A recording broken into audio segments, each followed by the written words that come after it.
سوچیے، اگر ایک ماں سے اس کی اولاد چھین لی جائے تو کیا وہ صرف روئے گی، یا پھر قدرت اسے ایسی شکل دے دے گی جو انسان سوچ بھی نہیں سکتا؟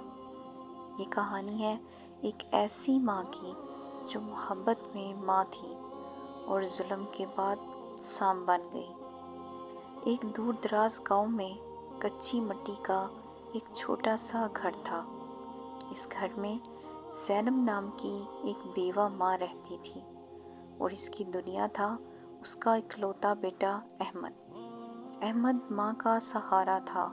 ماں بیمار ہوتی تو پانی لاتا، بھوک لگتی تو خود بھوکا رہ کر ماں کو کھانا کھلاتا۔ زینب اکثر کہتی، بیٹا اگر تو نہ ہو تو میں زندہ لاش ہوں۔ اسی گاؤں میں ایک ظالم وڈیرا رہتا تھا، طاقت، دولت اور غرور میں اندھا۔ ایک دن اس وڈیرے کی نظر احمد پر پڑی۔ اسے بچوں سے مشقت کروانی تھی۔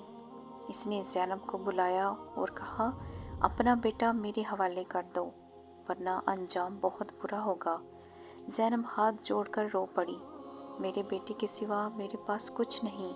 لیکن ظالموں کو اس کے آنسو نظر نہیں آئے۔ اگلے دن احمد کو زبردستی لے جایا گیا۔ ماں دروازے پر گر کر چیخ رہی تھی، میرا بچہ واپس کر دو، اللہ تم سے پوچھے گا۔ لیکن کسی نے نہ سنا۔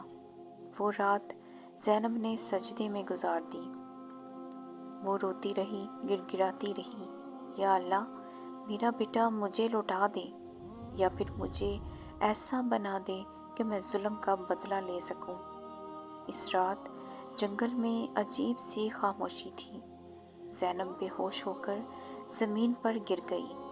جب آنکھ کھلی تو اس کا جسم بھاری تھا، ٹانگیں غائب تھیں اور جلد ٹھنڈی ہو چکی تھی۔ وہ چیخنا چاہتی تھی لیکن آواز سسکار میں بدل گئی۔ زینب اب سانپ بن چکی تھی، لیکن اس کے دل میں اب بھی ماں ہی دھڑک رہی تھی۔ قدرت نے کرشمہ دکھایا۔ احمد ایک دن جنگل کی طرف بھاگ آیا۔ جب اس نے سامنے سانپ دیکھا تو ڈر سے کانپنے لگ گیا، لیکن سانپ نے اسے ڈسا نہیں بلکہ اپنے جسم سے اسے ڈھانپ لیا۔ احمد کی آنکھوں میں آنسو آ گئے۔ امی، اگر آپ زندہ ہوتی تو مجھے یوں ہی سینے سے لگا لیتی۔ سانپ کی آنکھوں سے آنسو ٹپکنے لگے۔ کچھ دن بعد وہی ظالم وڈیرا جنگل میں آیا۔ سانپ نے قدرت کے حکم سے اسے ڈس لیا۔